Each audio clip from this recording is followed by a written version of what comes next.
Welcome everyone to episode 66 of This Week in Geek. My name is Ren Geekness and I'm of course joined by my co-host Zach Pope. How are you doing today, Zach?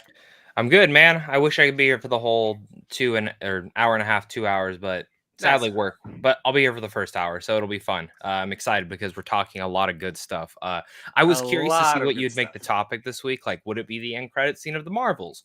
Would it be Loki? There's so many things, but like you, the second Mhm. Loki ended, I just wanted to talk about the finale. Yeah.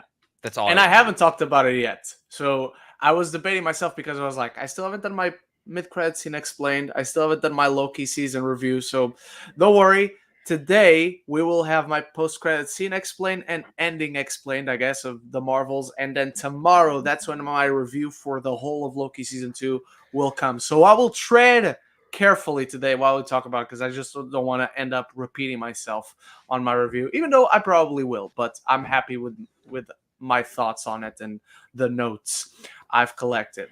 But with that out of the way, in case you are new to This Week in Geek, the show has 3 segments. The first segment is when we go through our weekly ranking. That's when Zach, myself, and then you guys in the live chat go through everything we watched this past week and rank it from the worst to the best. After that, our second topic is our main topic. It's what you see on the thumbnail, on the title of this video. And this week, we'll be talking about not exactly the season of Loki, but we are debating right now, is Loki the greatest character in the MCU? Because there are very good arguments for it. And after that, we'll go through our favorite segment of the show. That's when you go on to my community tab on my channel and leave your questions for our Q&A portion of This Week in Geek. This is our favorite portion of the show. And of course, we might not have time to get to all of them. We always do our best to. But in case you want to guarantee your question is answered, you can go through the tip link in the description or use the super chat feature to actively support the channel. All right, with that out of the way, Zach, what do you got? All right, so watched 4 things, I guess, this week. I forgot I saw something. More than me. And it's kind of funny because it kind of goes in order of every of how I saw them, basically. So, in last place is May December, and I like this movie. Just as a heads up, like every movie I watched this week, I liked.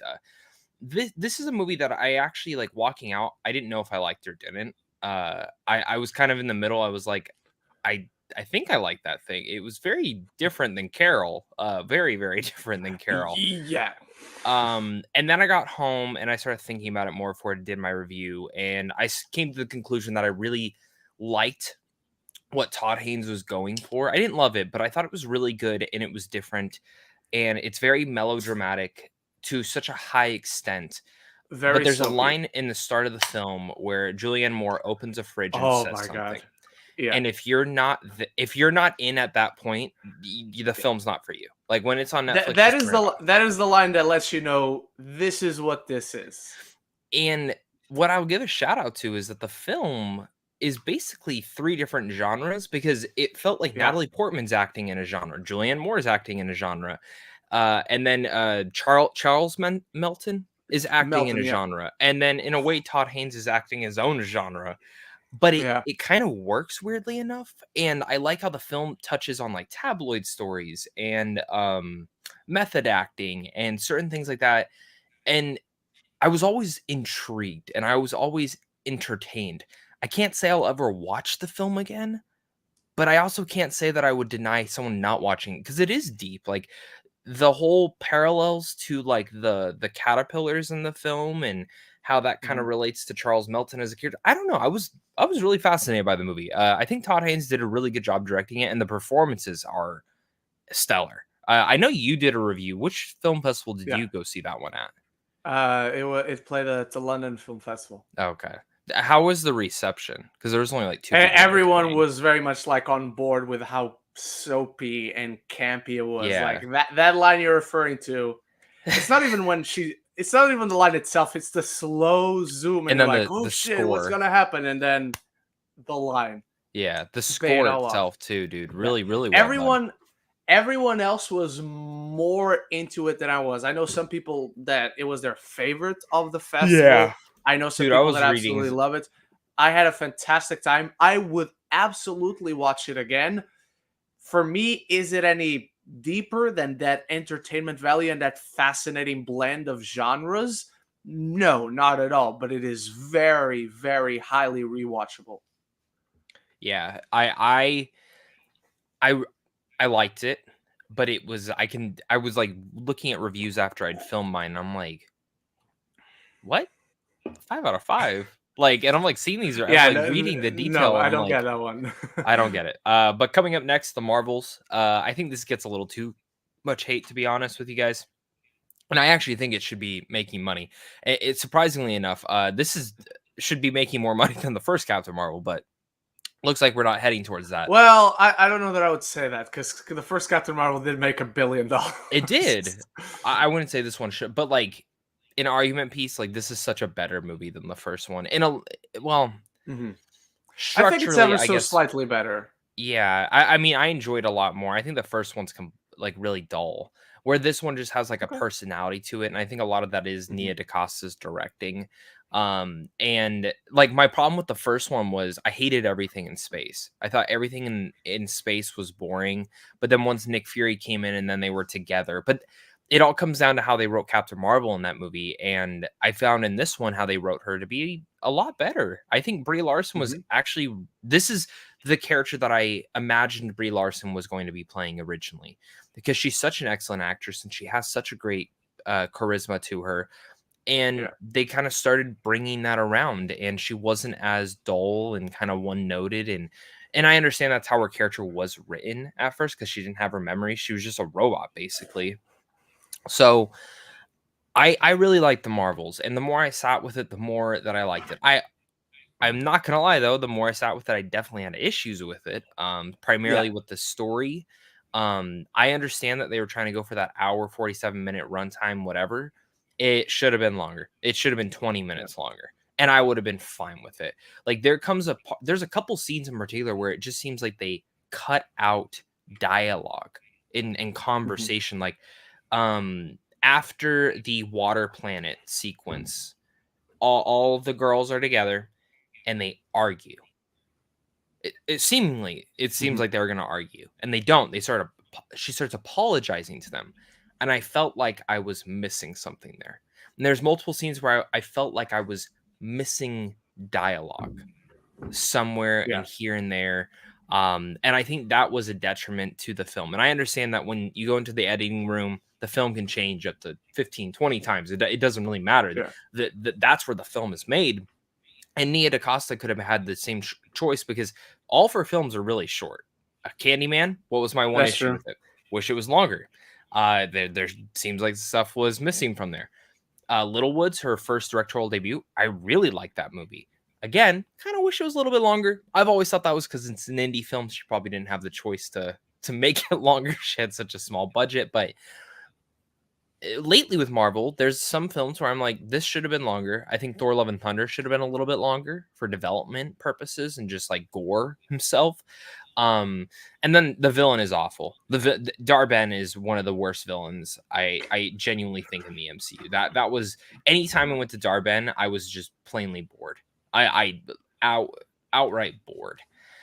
Well, So thankfully, it doesn't go to Darben a lot.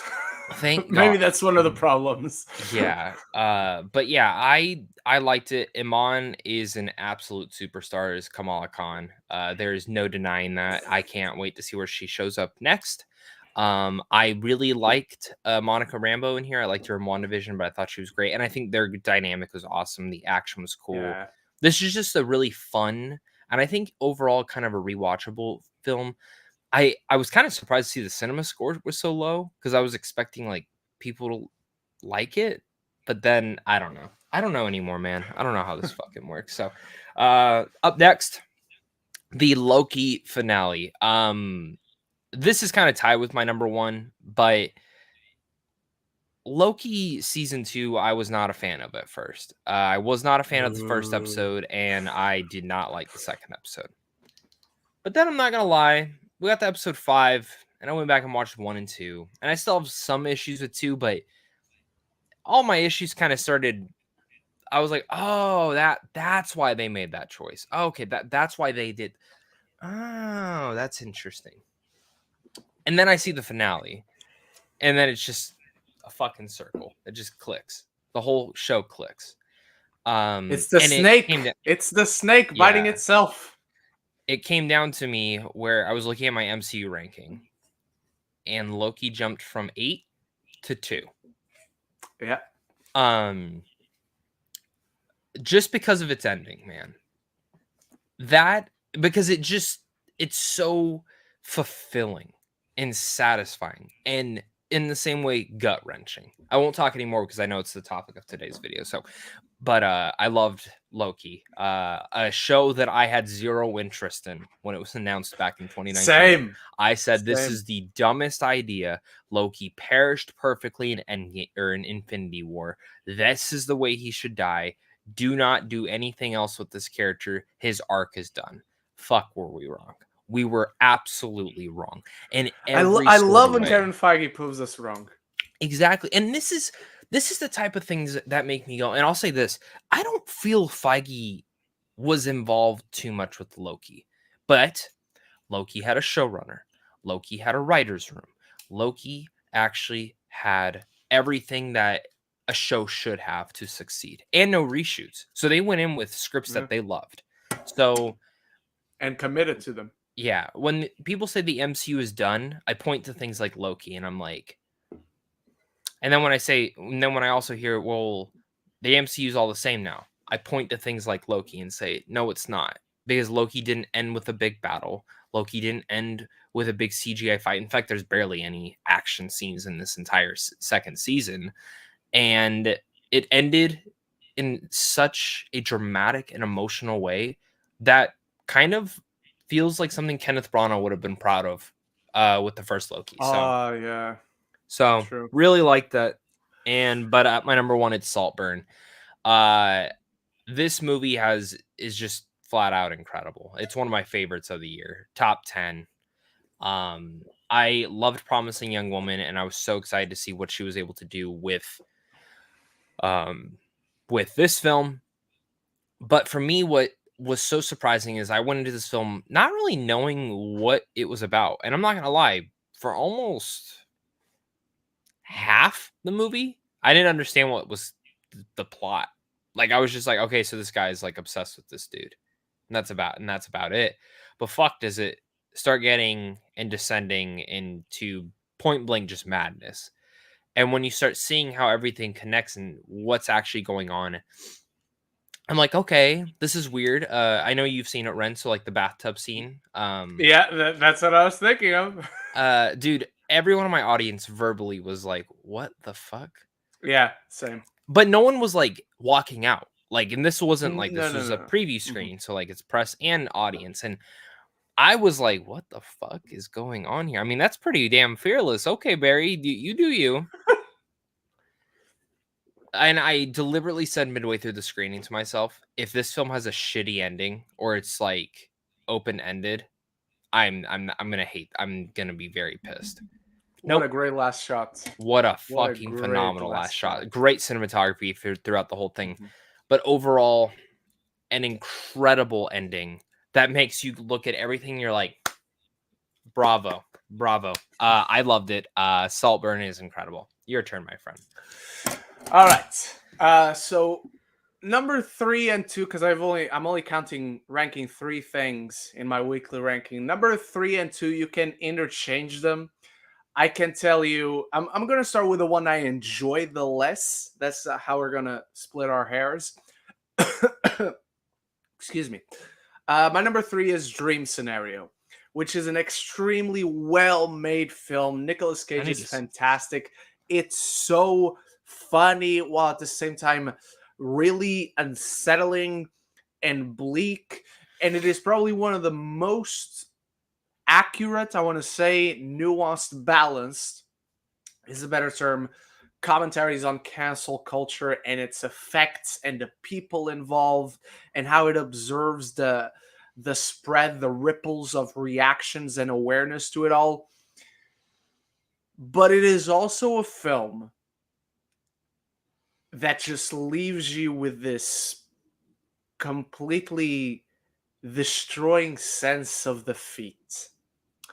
I can't get into it too much. This is exactly what I said in my review, but it's a film that I get off and I just feel bad because the movie does such a great job at making you like this dude and at creating this great situation, this compelling premise where what if he showed up in people's dreams? People don't know him, people have never heard of him, people are completely unaware of it, and then he starts killing people in those dreams or attacking them or whatever. And then he gets that blame, but he didn't actually do anything. But the world still is turning everyone is turning against him. And so it's a fun premise at first, but how the film then develops it into very bleak territory, it's like, but he didn't do anything. We made that perfectly clear. And so at one point, you lose that attachment, you lose that relatability. And so to me, while very well made, there's something that just doesn't quite bring it together for me, or it's not the kind of story I gravitate to, given the directions it goes in.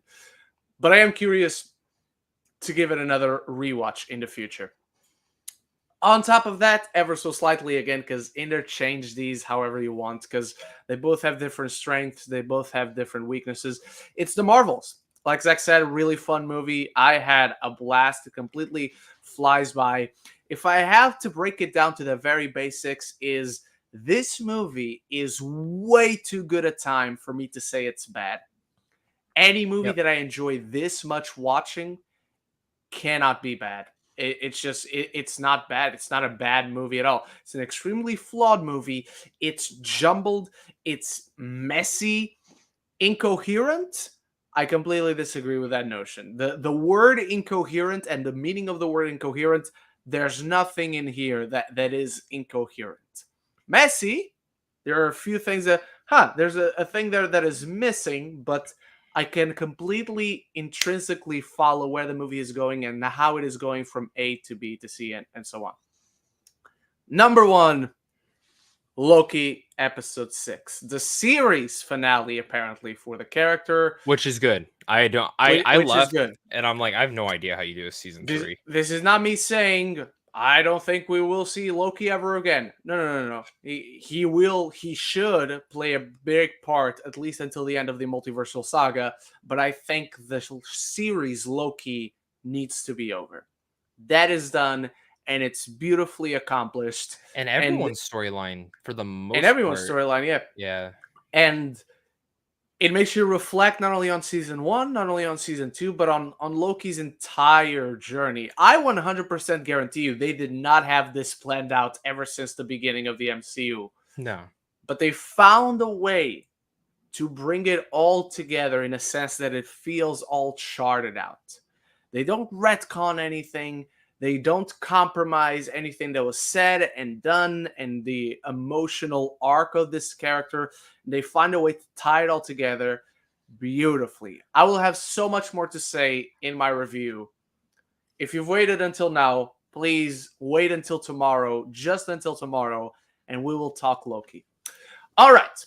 And with that out of the way, let's keep talking Loki. But specifically, everyone has for years talked about how Loki is one of the best characters in the MCU. They're one of their favorite characters in all of MCU. So, Zach, the question, even last week, you and I talked about, Loki is top 3 characters in the MCU. Is Loki, and before I ask that, who is your number 1 favorite character in the MCU if it's not Loki? Before Loki. It's not Loki. It's not Loki. Okay. I have 2 that are tied, but okay, it's they're both pretty biased. If you ask me an unbiased thing, I would say Loki is. We'll get into that, but just say your favorite character. My favorite one's either Rocket Raccoon or Spider-Man in this world. Okay, Rocket Raccoon or Spider-Man. For me, it's Captain America. Is Loki, now that we've seen all of this, now that it has all come together, is Loki the greatest character in the MCU?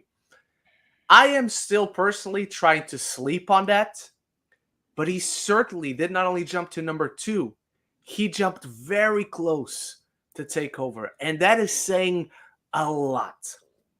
Because Captain America is in many ways everything we want to be, everything we should want to be, everything we should strive for and aspire to become. But turns out Loki is the most like most of us. Loki has this broken, fragile humanity inside him that is much more relatable, and I think because of that, that's what how people became so attached to him. And so I don't know. I can't say with certainty that he isn't. There's a part of me that's still attached to that Captain America that I know and love. But Loki has one of the most fulfilling, better developed, and he has developed these for 14 years. Well, Thor came out in 2011, so 12 years. So it's an arc that took a long time to fulfill. And so when you finally get this ending, it feels oh so much more rewarding. And it ties back to all his origins, and there's so much thematic and symbolic meaning that connects to Norse mythology and his arc and the story of Loki season 2 specifically. I don't think there's many good arguments to say he is not, at the very least, between 1 and 2. And I think very few characters are legit able to surpass him in terms of how well an accomplished character Loki is. You remember that scene from the first episode where Mobius shows Loki his whole life and he just like breaks down in a way? That was fucking me watching the finale. Like everything that Tom Hiddleston did. And so let me put it this way. If you were to ask me, Ren, to make my top 10 biased favorite MCU characters, if you would have asked me a week ago, Loki wouldn't have even been in my top 20.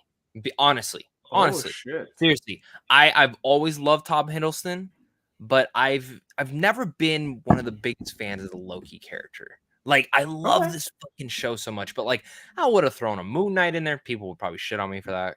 Whatever, I don't care. But I would have thrown other characters in. I would throw Moon Knight in there. Not ahead of Loki, but I would throw it in there. You asked me today. Bias-wise, he's my number 3.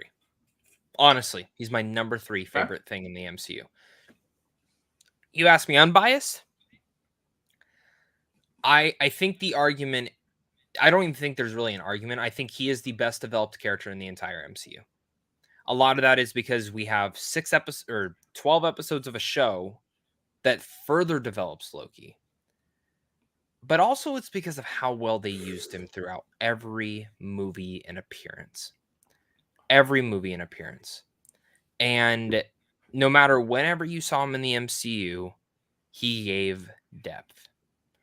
And it's a lot of what Tom Hiddleston gave to the role, which I can't imagine. I'm sure he influenced his wife. Hey, you should play Darben. And she's like, okay. And I'm sure we're going to be out on the same day. Yeah. So, because just like Rocket Raccoon, there was always like this sensibility behind the character, but like we never really got to see it. Then you see Guardians 3, you're like, fuck, okay, yeah, this is pretty fucking dark. And he jumped up. You know, I've always loved the character of Rocket, but he jumped up. And Spider-Man, I mean, arguably, he's had such a great character arc so far that'll probably be undone in the next Spider-Man film, but whatever, that's fine. It's just, I look at this, and there's a lot of other characters in the MCU. You love Captain America, man.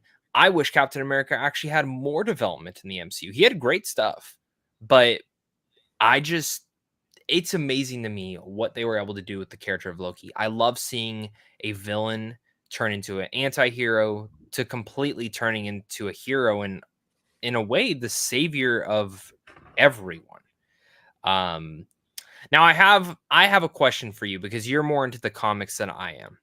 Yes, I am, baby. Okay, who's Molecular Man in Secret Wars? Who is this guy? What is his purpose? Because I kept getting comments saying that they feel that Loki will be the Molecular Man for Avengers Secret Wars. No. Which I didn't get. So no? Okay. So Molecular Man is basically the person responsible who actually, so he gets his orders from Doctor Doom, Okay. but he's actually the guy who physically takes the Avengers or whatever, because it's the Avengers, it's the X-Men, it's the Guardians, it's Yeah. everyone. So he takes the people to the different worlds and reshapes their memories, reshapes the universe to the will of Doctor Doom, who Which is definitely when not what Secret Loki would do.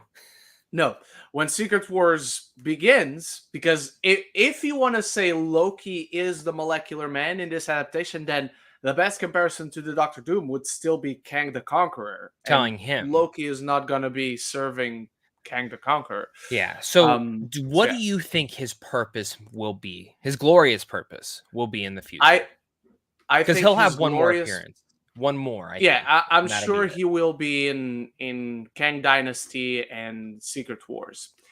To me, Loki has to be one of the main players in Secret Wars. So I agree. he has to be what a Reed Richards was in Secret Wars. So in Secret Wars in the comics, Doctor Doom reshapes all of reality, is the Yep. ruler Yep. of everything, and because he was able to reshape and rework everyone's memories, he is married to Sue Storm and he is the stepfather of Franklin and their daughter. I never remember the daughter's name.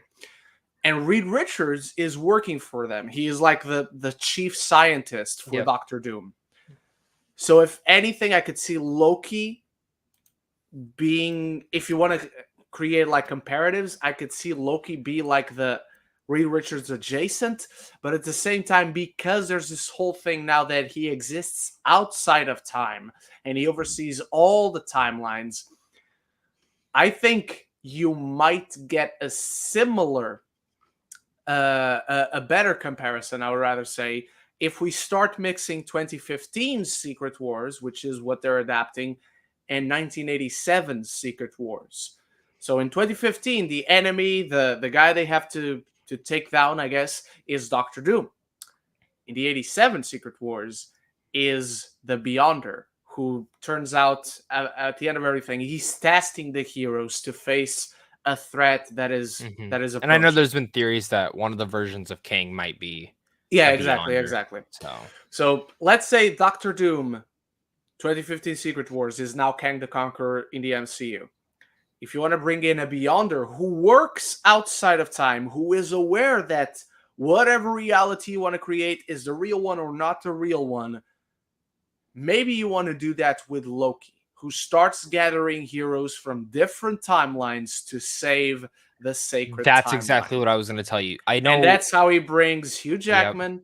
That's how he brings Tobey Toby, Maguire, and that's how Downey, you get going. Evans. So it's Eh, two, instead of just having Doctor Doom as the overseer, you have created Loki as the overseer, so he's the good guy, and then you had a bad overseer in Doctor Doom, and so both of them have to play their chips, let's say. And So I think you could start Secret Wars as the 2015 one starts, and everyone's already split into all these different worlds and realities, and you can even do the realities on Yggdrasil, on the Tree of Life that connects the 9 realms. Yep.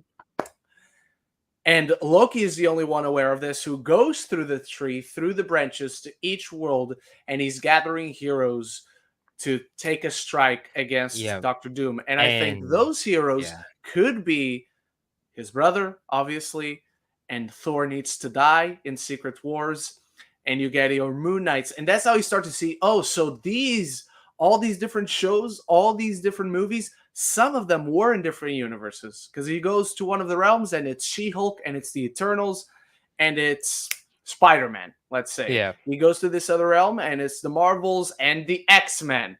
I don't know, and so on and so forth. So, and that's what excites me because I was trying to think. I was like, okay, this is like, there's a lot that happened in Loki. How do you explain this to the general going audience who didn't watch Loki? And I think it's pretty Right. clear. Like, it's like I feel like he can just show up and be this person holding it, Yeah. and that's it. Like, you just explain what he's doing. And because when I look at what Red Skull became in Infinity War, they didn't really explain it. Okay, he went through this time worm and or space worm thing and hole, and This is but what it's he's become also, now. but it's also that with Red Skull we never saw it, so they weren't gonna shoot anything specific Yeah. to explain it. Like Loki, like they did in the Marvels. Loki, you have the footage of the show, Hmm. so for him to get everyone else, it could just be him touching literally one of the branches he's holding, and a portal opens, and he's just sitting there. He's like, "Come over here, get out of there now," Yeah. and they just sit there in his realm And on the Citadel at the end of yeah. time. It's interesting because I remember when Secret Wars was announced, I was thinking, okay, all right, who's the character that's gonna bring everyone together? Oh, okay, probably Doctor Strange and Wong. I could see going to each, but now it's got to It's be got to be Loki, Loki. It's got to and be it makes the Loki. most sense. It makes the most logical sense. At this point, absolutely, yeah. Yeah. So I mean, things could change, Yeah, even up but until like a year ago, I would still have said, "Oh, it's got to be Doctor Strange. It's got to be Doctor Strange." yeah, But now it's got to be Loki. yeah, Maybe a year from now, we'll be like, "No, it's got to be Doctor Strange again." yeah. Or maybe a year from now we'll be like, oh, it's probably the Watcher, just like how he did in What If. It's pro- Maybe it is. Maybe Maybe a the year from Watcher now, has a we'll be like, bigger "Oh, live action. it's Monica Rambeau and Binary, and Yeah, whatever that means if you have not seen the Marvels." yeah. Uh, So, but you and I know was what? gonna say, and someone else. Yeah, it's so exciting, and this is the stuff that gets me excited. And I really, honestly, I know a lot of people might be very sad on the MCU delays and stuff, but Mhm. I look at it as thank you. Like I'm sad that I have to wait longer, but if you're telling me I'm going to get good quality movies and not have to deal with fucking commenters and just the toxicity, and we'll always have to deal with that no matter what Yeah, now. yeah, yeah. But I want Deadpool to come out and just be a fucking hit. And maybe it already is, Oh, and that's it's why it going wasn't to. pushed any It's further. going to. But I want Captain America to come out and just be like, "Fuck you. This film's great." And Also, it could tell us that no, we need Deadpool to come as soon as possible after Loki. Because if yeah, all the rumors, all the things we've heard about it are true, even if not all, but most of the things we heard about it are true, you definitely want Deadpool to come right after Loki yep. and start planting those seeds. Which is For interesting because it's gonna be rated R, and like there are gonna be Yeah, people who true, don't go true. see it, and it's That's true. kind of It's interesting still how gonna make much. $1 billion. Oh yeah, I thought the second one was, but then the second one I didn't think was as good as the first, so I Yeah, think that's why. But but the I second mean, one also didn't have Hugh Jackman, so yeah, instantly this one will be. I hope it's great. You know how much I love that first one. You know yeah. that first one is like everything to me. I'm nervous. I'm not gonna lie. I'm nervous for Deadpool 3. I'm Has Hugh nervous. Jackman, and it has I know it'll be Sean fun. Levy is a very underrated director, and if you could point to anything those first two Deadpool movies are missing, it's not that they didn't have heart at all, but the kind of heart that Sean Levy brings to his It's films, so good. I can see that working so well in Deadpool. I was gonna ask you, So do you well. think Sean Levy ends up doing another MCU film? It more so depends on how people receive this one. Okay. Do you think they'll do So that? I Okay. so too early for So this one. Deadpool And it 3, depends on how yeah. much he What would enjoys you it. want to see him do? What would you want to see him do? Um How would you feel on uh, him doing an Avengers film? I don't know about any Young Avengers film would be up his alley. Oh my god. Oh my god, dude. I That's could I like, could see him doing X-Men well, because yeah. he can get heart, and he's worked with a big ensemble in Night at the Museum. And I'm Stranger not Things, saying you I mean, should he's a do huge and piece of Stranger. that too. I'm So not saying you should do X-Men like a Night at the Museum. I'm just saying clearly it can work on a big scale. So Young Avengers, that's actually like the yeah, best thing. but I like Young Avengers more than X-Men for him for sure. Yeah, I do too. I do too. I would actually All like right, the everyone. two brothers who do Stranger Things directly to do X-Men. The Oh, the Duffer Duffer Brothers. Brothers. Yeah. Okay. Okay. So, but yeah. Also, can we get Eric Martin, writer of Loki, and Benson and Moorhead to direct Secret Wars? Also, get Yeah. Eric Martin to write Kang Dynasty with Destin. Destin Daniel Cretton, please. Yeah. Yeah, dude, I'm really excited to see what Moorhead and Benson do on Daredevil now. I know they'll do an Yeah, excellent job, but they're 3 for 3 now, or 2 they for are. 2, I guess, because their third project will be Daredevil. But Yeah. yeah, movie wise, Secret Wars that would be awesome. It would be incredible. All right, everyone. With that out of the way, let's go on to your questions. Go to the community tab. There's a post there with a thumbnail for this video. I tell you to ask your This Week in Geek questions. So the post is there. Go watch it. Go look for it. Leave your questions there, and we'll do our best. Because as of right now, we only have 7 questions. So if you want to get your questions in, now is the time. All right. And we're starting with Lady Aaron. After over 100 days of being on strike and picketing lines, the actors' strike is finally over. What are your thoughts on the strike finally being over, and your thoughts on the details of the approved contract? Can you find the It's not the is it details? officially out? The I think it's contract? officially out because I thought I saw a post of might have been discussing film that just put it like with like 4 or 5 bullet points, and I'm not sure those are all of them, but I think I remember discussing film putting it up. Thoughts on the strike being over? Finally, it's about time that studios swallow their pride, swallow their greed, and pay their actors fairly. They're not asking for much at all. They're asking for decent, fair compensation that values their work and their worth as artists and as human beings. Man, So isn't those it are my funny thoughts on the that strike being Drew over. Barrymore fucked her show for no reason? I mean, what's she have to lose? It's not like anyone watched it already. So, You're right. do you have the? Did you find I'm it? trying to. They post too much. Shit, that's true. Let's see.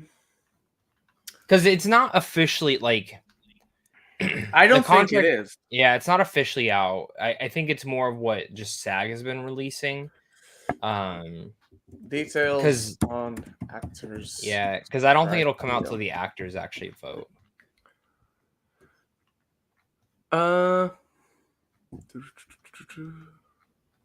Actor strike deal details. All right, I have it. Okay. It's a bit of a long thing. It's a longish thing. All right.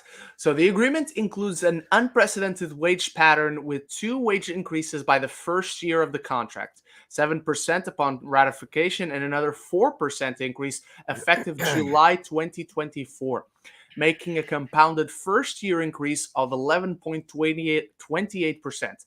There'll be another 3.5% increase effective July 2025. This package breaks the so-called industry pattern. Wages for background actors will increase by 11% effective November 12th, 2023, so tomorrow.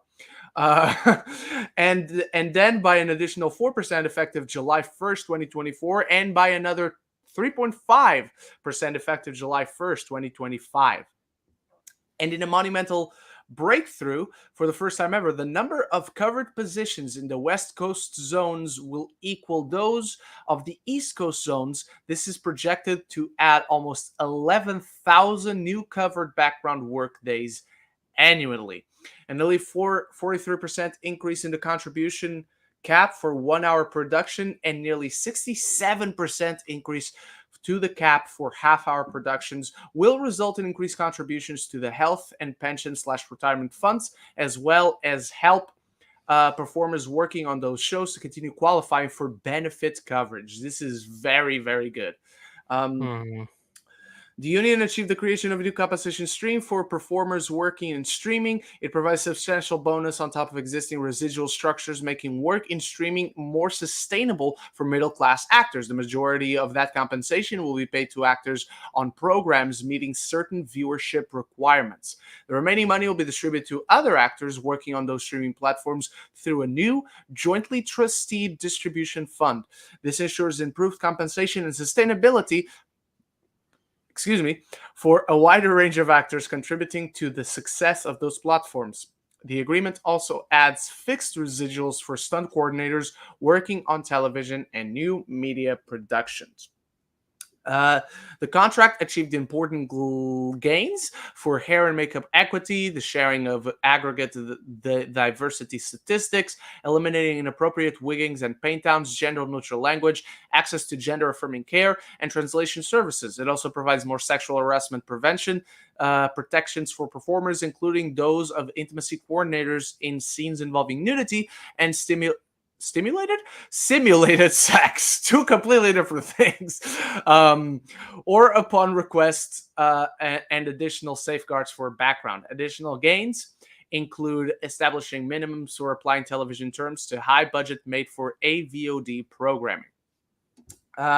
Last bit here, meaningful protection for the casting process has been established, including provisions specifying that background, sides, and or script shall be provided no less than 48 hours prior to the submission deadline, including weekends and holidays. This is increased up to 72% for minors. 72 hours for minors. So if you're a grown actor, the minimum they can send you a script is up to 48 hours before the shoot, so you can have a better chance to memorize the script. If you're a minor actor, you get up to 72 hours. So as soon as it hits the 72 hours, that's already too late for them to send you the script. They got to send it to you way before that, which is very good. As someone whose biggest struggle in terms of working on camera is memorizing lines. But I've memorized some lines, don't worry. Talent may not be asked to perform more than 8 hours industry standard pages for the first self-tape or 12 industry standard pages for the second or subsequent callback. Additionally, if memorization is required, performers will be entitled to compensation. The performers may not be requested to appear nude or while wearing attire more revealing than a bathing suit that could be worn at a public pool. Producers must also provide opportunities to interview virtually or in person on a first-come, first-served basis, with accommodations for performers with disabilities, senior performers, and minors. Substantial improvements in relocation allowances for series performers were also made, covering $5,000 per month for up to 6 months, with no cap on the numbers of seasons. Based on employment patterns, this amounts to check this, 150% effective increase in relocation payments. This last one is incredible on so many levels. They got a fantastic deal. I don't even feel this is like the whole of it. It's so funny to this me is a because the great, studio great kept deal. pushing back, and it's like Yeah. SAG was just like, nope, this is what we're standing for. Like they literally got everything. They got basically everything they wanted.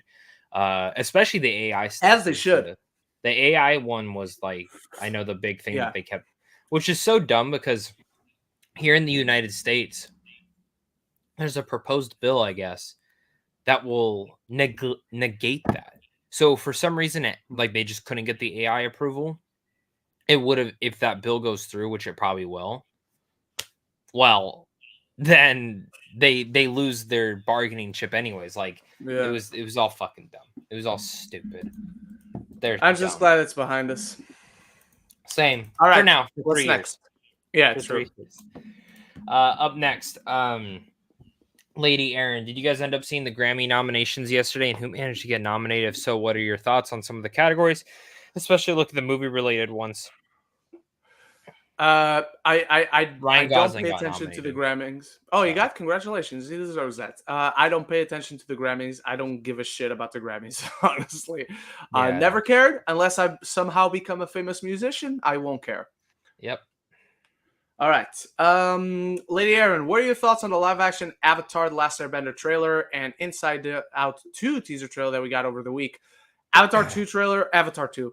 Avatar The Last Airbender trailer is great. That is a great, great trailer that if you're new to the show, tells you nothing of the story, but it's so enticing in seeing this world come together, the narration completely ripping off Mufasa from The Lion King. Yep. But I love the look, love the costumes, love the locations, love seeing Paul Sony Young Lee, and I love the music. I tell you what, music for a trailer, capturing the essence of the show just through music is a very underrated element of making you hyped for something. This trailer did it. Can I be honest? So good. Go ahead. I didn't see the whole thing. Oh, you I stopped. only You didn't watched. want to see Yeah, anymore. I said I can't do a trailer reaction, and so I think with that, I'm gonna do my best to not watch anything from this, and just I've seen the anime, I know, but It's not an anime. it's an anime. It's a Western. It's not an anime. It It's an doesn't come from animation. Japan. It's not an anime. By the way, did you realize the new season of Demon Slayer already started? Because the new episode is out, and I'm like, No, I'm behind. I still have not watched anything after Mugen Train. I oh, okay. Dude, I loved Mugen Train. But that Mhm. first season of Demon Slayer, I thought the animation was great. I thought the rest was just fine. Like Mugen Train was like what kind of got me back on Interesting. board. Because But I love the first season. I think the second season is a chore, and the third season is the best out of them all by far. So I'm curious if you thought the first season was rough to get through. I'm it interested wasn't to see if rough. you. It was the same story. Go here, kill a demon. Go here, kill a demon. Go Well, yeah, here, kill a demon. that's shonen. That's shonen for you. But it's like And I know, it just felt and I more know repetitive than usual. a lot of people will be pissed. Like Demon Slayer is not. It's shonen. It's shonen. Yeah. I don't know. It just All felt right. more repetitive than usual. But Inside Out 2 teaser, that was Oh yeah. great. That was fucking great. That little fuck that's in that teaser trailer, that's what lives inside of My me every day. nemesis. So Same. yeah, I'm gonna tell you right now, Inside Out 2 makes $1 billion. Easily. I got to work that day, and the amount of people talking about that trailer was so many. I mean, I don't know that I hope so, because I don't know if it's good, but I doubt it. But let's You know see. what's wild Let's keep too, our eyes though, on it. is you know how they pushed Elo over to 2025. Elio, yeah. Yeah, so I'll say it right here. I know people who have seen that movie, Oh, okay. and lots of good stuff, lots of Okay. good things, which I was not anticipating that film like whatsoever. I thought, what are you doing? It just reminds me of that fucking Home movie with Rihanna and the purple alien. Oh, it's so bad. That's exactly the first thing I thought of when I heard the premise. It of reminds I me, don't and this is a movie I have not even seen. In fact, I didn't even know until the existence of this movie until years later after it came out, and I got into YouTube and I Yeah. started following people who talk movies, and everyone like that I followed had a review for this movie, and I'm like, the fuck is this? I never heard of this, and it's a Disney movie. Mars Needs Moms. Kind of visually reminds me of that, but that was a movie I never knew it existed. It didn't come out in Portugal. Yeah. And it's from 2011, and then in like 2016, 2017, I started seeing like I followed Stuckman. I'm like, hey, have I seen like every one of his early videos? And I go to 2011, I'm like, what the fuck is this? Yeah, And I only found it weird that I didn't know. It only jumped out to and me. you that I'm didn't like, watch it. You didn't want to watch it? I never seen it. Like, I'm sure it's on Disney Plus, but I've never seen it just because I heard it's bad. But it's not one of those films that I'm like, huh. Like when he reviewed Place Beyond the Pines, I didn't know what the fuck that was, but it's an indie movie. It's at a festival. Of course, I don't know what it is. But 5 years after it came out, there's a Disney movie that I never heard of. This was a Disney movie. Yeah, that's the thing. But anyway, Inside Out 2 looks great. Let's hope it's as good, if not better than the first one. Do I doubt it? Because it's not being directed by Pete Docter. Who's directing this one? Have they said? They have, but I don't remember who is. All right, what's next? What are your thoughts on the completed Coyote versus Acme film being shelved and knowing that it will never be released? Do you want to go first on this one? You go first on this one, because I have a story about this one. I'm pretty pissed. I'm not gonna lie. I obviously know people who go to test screenings. I know multiple people who saw the movie. Every person I talked to said it was awesome. Every fucking person I saw or talked to said it was awesome. So it actually was becoming one of my more anticipated films. I grew up with the Looney Tunes. I'm not sure on you, Ren, but I grew up with them. Yeah. And my two favorites, or they were top 5. They were top 5 for sure, but my number one's always been Taz. I've always loved Taz, but 2 and 3, Wile E. Coyote and Roadrunner. Every time. Wile E. Coyote is the best. My number one Looney Tune and ever. It's a script made by James Gunn. Instantly, okay. It's going to be like Roger Rabbit type animation mixed with live action. And every person I talked to said, Imagines obviously on a visual level a little bit. It's a lot like it's the closest thing we would have ever gotten to Roger Rabbit, even more yep. so than Chip and Dale. And Space Jam too. I know some people might try to mention Space Jam, but yeah. Space Jam is similar in the gimmick of mixing animation and live action, but like in terms of the lived-in world, how well they look, and the kind of humor that it has. But it also has a lot of. You're talking about a script written by James Gunn. It also has a lot of what people have come to love about the Scooby-Doo movies that he made in the early 2000s. Yep. So if you grew up with those films, if you go back to them all the time and you enjoy them, there was a lot of that in this film. Yeah. So I'm actually like lividly pissed about this one. Batgirl, I was still mad with. I knew people who saw that, and I didn't hear great things about it. I'm not gonna lie. But I understood on that one a little bit more. Okay, fine. The DCU's ending. Whatever. That's your choice. Whatever. This is an asinine choice. $70 million. You're getting $30 million back. There were people who wanted to buy the movie. I guarantee you probably could have sold the movie for at least 40. Genuinely, probably. Yeah. And now it's just a tax write-off.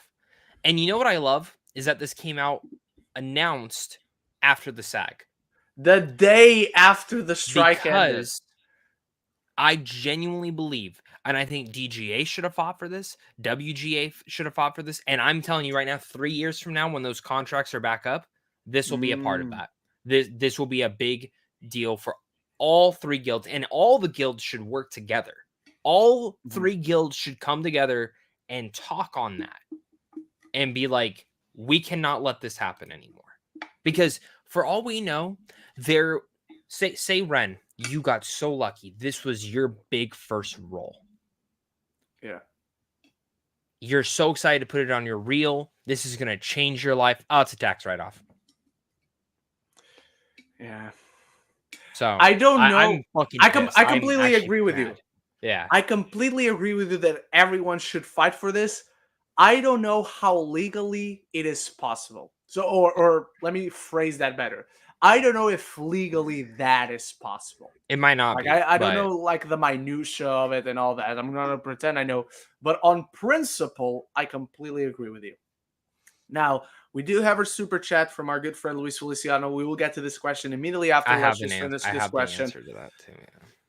So, full disclosure, and I cannot tell you how or why, I have seen a full scene from this film. I did not see the full movie, but I've seen a full scene from this film.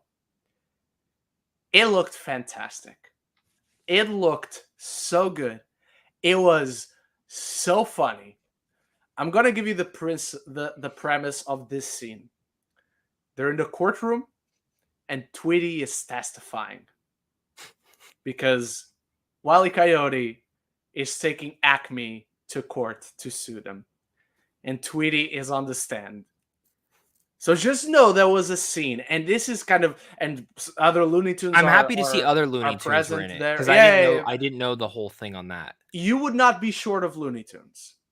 This film takes so Coyote is suing Acme. God, and all the other Looney Tunes know about this. They have seen the shorts. They have seen the sketches, so they're all aware of what's happening. So I'm so sad we're never going to see this. I'm so disappointed. You know what else I saw someone post? They're like, since it's a tax write-off and taxpayers are technically paying for that $30 million, it should be in a public domain for anyone to watch, and it should be free. That's true. That's it. It should just be free. Give it to us now. Yeah. All right. Luis Feliciano. I'm pissed. I'm so fucking Luis Feliciano sends us a super chat. Why did they push Elio to 2025? If it was almost done, why not put it at the end of 2024? I get both strikes affected it. Zach, you said you have an answer. Why don't started? They want one Pixar film a year. Yeah. So that's basically it. Elio was put in the spring to hopefully do better. Now it's supposed to come out in March. That's not a good month because March has Dune. March has there's one more film in there too. I can't remember off the top of my head. Yeah, I'll check. But there's 2 major films already in March. That needed to move. Okay, cool. You could have put it towards the end of the year. Yeah, well, the rest of the year is probably going to be stacked too. If Pixar has a film done, it's smarter to push it back, knowing it's going to succeed into the same slot that Elemental had. What's in March? March on the same day as Elio's original date, which was March 1st. We're going to get The Fall Guy. Friday after that, we're going to get Kung Fu Panda 4. Not that I'm excited, but that film is going to do well. Yeah. Then we get Dune Part 2. We get Arthur the King. I don't know which one that is. And on the last Friday of March, Ghostbusters Frozen Empire and Mickey 17, the new Bong Joon-ho film. And then, even if you want to stretch it to April, the first Friday of April doesn't have anything, but on April 12th, Godzilla X Kong: The New Empire. So very smart for them to have pushed it back, and it's smart because it's going to the same spot that Elemental was. That's the same spot that Inside Out 2 is. What's going to happen is Elemental just had this great run. Inside Out 2 is going to fucking come in and hit it. Also, I saw who the director was, by the way. And then this film's going to come out. And it's going to do the same thing. If it's great, like Elemental, it's going to have great legs. I will say this. I am really surprised. I would imagine 2026 will be Toy Story 5. That's probably what they'll do. Yeah. Sequel, original. But it's interesting to me because 2025 is their 30th anniversary. And that's what's interesting to me, that Toy Story is not coming out in 2025. But also the strikes and everything. Maybe that was originally their plan. Was to put it in 2025. But now because of the strikes and who knows what happens with the animation department, because that's also coming up too. So, but Inside Out has become one of their quintessential films. Like people associate Inside Out is Pixar. Pixar is Inside Out. Yeah. Like it's many people's number one Pixar of all time, and with good reason. So all right, what's next? So Lady Aaron's asking you, and this will probably be my last question, but honestly, I'm going to hold out because no other questions have been. If I'm late, I'm late. I don't care. I just got to turn around and do that. Lady Aaron, so Ren, you mentioned that when you come to America early next year, you'd be going to California for a few days. What are you planning on doing in California if you're allowed to say, and what are you hoping to see and who you could possibly meet? Are you able to say or no? Am I allowed to say? Yes. Am I going to say it? Not yet, because I might want to do some videos, some blogs about it. So for now, I'm going to keep it as a secret, but they're probably the first things you think about when someone tells you, oh, I'm going to California and I've never been before. So those people are going to do the obvious things. Most of the things I'll be doing will be the obvious things, especially if you know me and the things I like. What are you hoping to? So there's that. All right. Thoughts on the announcement of a live-action Legend of Zelda movie officially being in development? Are you excited for this? Are you nervous about it? I'm indifferent. I've never played a Zelda game in my entire life. And the Mario movie was fun, but it isn't anything to write home about. I know one person that says it's an abomination against cinema, and I'm like, dude, chill. Mars Needs Moms is an abomination against cinema. I wouldn't know. I've never seen it. Maybe I'll love it. Dude, I'm not gonna lie. I might watch it today. I might. Have you never seen it either? No, I didn't even. I forgot. Okay. I didn't even know it was Disney. Yeah, there you go. But yeah, I have no strong feelings about. I have curiosity. I have intrigue towards it. But I don't have excitement or nervousness because I wouldn't even know what to be nervous about apart from the live action video game movie, But yeah. All right, Zach. So you're a deeply passionate Legend fan of Zelda. Yeah, if you ask me my favorite Nintendo franchise, it's Legend of Zelda. I haven't played them all because there's a fuck ton of them, but I've played a majority of them, and I'm not gonna lie, I was a little disappointed when I saw its live action because Zelda, one of the biggest things is what animation style are they gonna go with in the games. There's so many different versions, and I always thought that anime Legend of Zelda would have worked the best because you could do anthology series of each season with different animation. But that's just another thought. They could still do that. Wes Ball directing is what gets me a little bit more excited for this. I'm not excited about Avi being a part of this. I don't know who's writing the script for this yet, but Wes Ball looks, that King of the Planet of the Apes trailer is so good. And I can't wait to see what he develops. That will let with us it. know if we should be excited. Yeah. But he was making a film called Mouse Guard that I was super excited for and ended up getting canceled. But the way that he was going to make it was very much Kingdom of the Planet of the Apes with the mocap suits and stuff like that. That's what they were going to do for it and morph it into animation. And it was going to be a very unique thing that they did. I will bet money that's how Legend of Zelda is made. I would bet money that's how it's made. Okay. They're going to do a lot of mocap and I think a lot of volume, but it's going to work because of how it'll be. So honestly, when you think about it, the volume usually works much better in films than in TV shows. And it has worked greatly in TV shows. Don't get me wrong. But like, I mean, look at Avatar. Avatar is mostly volume. It's the biggest volume stage ever. So, true. So yeah, I'm very interested. I'm also very interested to see what story they tell. And also will Link talk? Because he does not talk. So I'm sure he will. Of course he will talk. Yeah, he has to in the movie. He has to. So I'm very curious to see what they do here, what story they adapt. Do they make their own? In all honesty, I would argue they should just make their own and maybe borrow elements from other games. Because basically you need Ganondorf, Link, Zelda. Then you can make the story with whatever you want. That's literally all you should do. But if I were them, I'm not going to lie. I think the most clear and evident thing is they're probably going to do Breath of the Wild or Tears of the Kingdom, because there's a lot of theories that those are the first ones canonically to the story of Legend of Zelda. It's never been officially announced because they've always have is you can play any of them. It doesn't really matter. So yeah, we'll see. I don't know. I'm not nervous. I'm not excited yet though. I would have been more excited if they said animation. Also interesting that it's not with Universal. Very interesting that it's not with Universal. But makes me think maybe Universal will do an animated one. Maybe they'll have two Legend of Zelda projects come out, which would be interesting. I'm glad that Nintendo's opening up, but this must have been in development for a while. Like, I would probably say it's pretty far along if they're announcing it now. Nintendo's not typically the ones to announce. Like, I would probably say by middle of next year, they'll probably be filming this. Yeah, so I agree. All right, final question. It's yours. Mine? Okay. Refresh. I just wanted to refresh, make sure no one else threw one in. No worries. Lady Aaron, with Loki season 2 being over, where would you rank Loki in terms of your list of the MCU shows? And would Loki season 2 alone be ranked as the possibly best season any MCU shows so far to date? I can't answer this one because I have a video coming out for this Sunday on that last thing. And most of that, I honestly can't really answer this question at all. Yeah. So... But if you paid attention to our early conversations, it should be fairly obvious.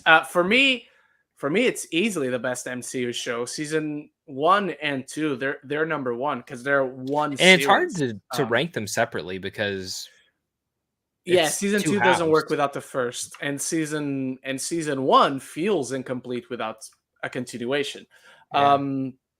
So to me, it was only a matter of, does it overall move up? Does it stay where it's at? And if you saw my Twitter yesterday, if you go to my Letterboxd, now you know where Loki the show ranks overall in my MCU ranking, as well as the Marvels. I'm not going to do a ranking, but like I said, ending and mid-credit scene explained coming, as well as a Loki season 2 review for the finale as well. So stay tuned and come back tomorrow for that video, because I really want to talk Loki with you guys.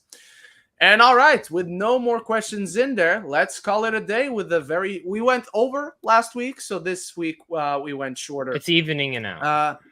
It's evening itself out. Perfectly balanced, as all things should be. Is there a show next week, Ren? Is there a show next week? Is there a show next week? As of right now, yes. There's nothing in the way of us having a show next week. So what will we be talking about? Perhaps the Hunger Games, because I'm watching that on Monday. I am too. Very excited. All right, everyone. Thank you so much for watching. Stay tuned for those videos for the Hunger Games review. and I'm not sure what else I'm going to be watching this week, but hang on, let me show you something.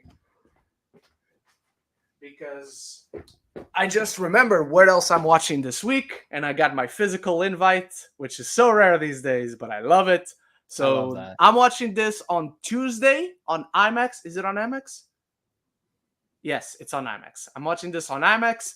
I don't know if there will be an embargo, but if there is, embargo goes up Tuesday. The embargo goes up Tuesday. Tuesday. Okay, I'm watching it Thursday. Well, so I don't know if the review is. I don't. They'll let me know. Don't worry. I don't know. And I'm sure I have that information. I know social media is the 14th. I think the premiere is the 14th too. So no worries then. Stay tuned. I will review Loki. I will review The Hunger Games. I will review Napoleon. Are you seeing Thanksgiving as well? Is that I am, but I don't have an invite, so I have my tickets booked just to watch it when it comes out, which is on you guys don't celebrate. So Friday, yeah. So I was curious if they were gonna release it right now. No, they are, because it's a schlocky horror film. So I'm interested to watch it, but I didn't chase it. I wasn't like, let me go to a press screening. But Hunger Games, I did. Napoleon, I also didn't, but they just reached. I was like, I need to reach out for Napoleon. Then one day they just send me an email. I'm like, yes. All right, but with that out of the way, thank you everyone so much for watching. Have a great weekend. Have a great week. Stay tuned for all those big films because November is fucking packed, my friends. And so until next week, love each other and love the movies. Bye-bye, everyone.